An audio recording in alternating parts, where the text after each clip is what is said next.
کہ جب میں اربعین پہ گیا تو اربعین پہ آپ کو پتہ ہے کتنے موقف لگے ہوتے ہیں، ہر موقف پہ کچھ نہ کچھ مل رہا ہوتا ہے۔ تو ایک مومن شوگر کے مریض، بی پی ہائی، چل بھی رہے ہیں، ان کے بیٹے کہہ رہے ہیں، ان کی بیٹی کہہ رہی مولانا ذرا والد صاحب کو سمجھائیے، ہر موقع پہ جا کے کچھ نہ کچھ کھاتے ہیں، شوگر بھی ہے، کہیں میٹھا لے لیتے ہیں، کہیں شربت پی لیتے ہیں، کچھ ہو نہ جائے ان کو۔ میں نے کہا آپ کیوں نہیں روکتے مولانا کو، بیچ میں بار بار کیوں لا رہے ہیں؟ کہا مولانا ہم روکتے ہیں تو ہمیں کہتے ہیں کہ مولا کی سبیل، مولا کا نیاز، اس میں شفا، اور تم لوگ ہمیں سبیل سے نیاز سے روک رہے ہو۔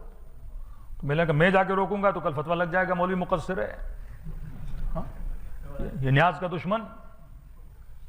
اب جہاں بحث عقل ہو، کبھی کبھی ہم خواہش نفس کو حسین کا نام لیتے ہیں، کبھی کبھی اندر کی خواہش ہوتی ہے لیکن نیاز کے نام پہ میں نے پوری کرنی ہے، اندر کی خواہش ہے لیکن میں نے امام کا نام لے کے پورا کرنا ہے۔ میں نے کہا اچھا اسے بلاؤ، سمجھایا لیکن وہ مانا نہیں۔ نتیجہ کیا ہوا کہ ابھی 95 پول پہ پہنچا، طبیعت خراب ہوئی، بی پی ہائی ہوا اور نجف میں انتقال ہو گیا، اور اللہ کو پیارے ہو گئے۔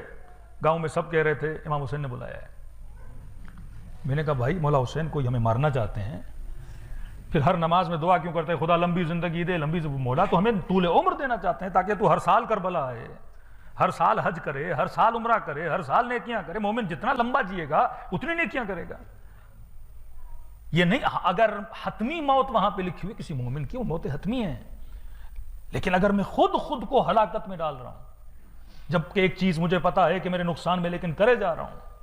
اسی آپ کے کینیا میں گئے، وہاں پر بھی کہا مولانا سمجھائیے کہ جب اسپیشلی مجلس میں محفل کی مجلس ہوتی ہے، جشن کی مجلس ہوتی ہے تو میٹھا ہوتا ہے کہ ہمارے والد لگ جاتے ہیں کہ مولا کا نیاز ہے، آج شوگر سے پرہیز نہیں، اور اس نیاز میں کیا ہے؟ شفا ہے۔ ہم نے مومن کو بلایا، میں نے کہا یہ بتائیے یہ کس حدیث میں لکھا ہے؟ میں نے کہا یہ ہمارا بھی عقیدہ ہے کہ امام حسین کی نیاز ہو اس میں شفا ہے۔ لوگ جاتے تھے مشہد، امام رضا کا کھانا ملتا تھا، روٹیاں سکھا کے، چاول سکھا کے اپنے گاؤں میں لے جاتے تھے، مریضوں کو جا کے دیتے تھے۔ یہ تو ہمارا بلیو ہے، ہمارا عقیدہ ہے کہ ہر وہ چیز جس کی نسبت اہل بیت سے ہو جائے اس میں کیا ہوتی ہے؟ شفا ہوتی ہے۔ لیکن میں نے کہا یہ جناب کہاں لکھا ہے کہ مولا حسین نے کہا پورا پیالہ کھاؤ گے تو شفا ملے گی، شربت کے 4 گلاس پیو گے تو شفا ملے گی؟ یہ کنڈیشن کہاں پہ لکھی ہے کہ اتنا کھاؤ گے تو شفا ملے گی؟ میں نے کہا اگر عقیدہ شفا ہے تو حسین کی نیاز کے دانے میں بھی شفا ہے۔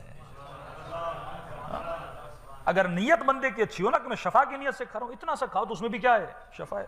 شفا ملنی ہوگی تو اتنے میں ملے گی، اور نہیں ملنی ہوگی تو پورے پیالے میں بھی نہیں ملے گی۔ متعدد روایات اور حدیث ہیں کہ امام حسین کی خاک میں کیا ہے؟ شفا۔ نام ہی خاک شفا ہے۔ چھٹے امام جعفر صادق علیہ السلام، مولا کی متعدد روایات ہیں۔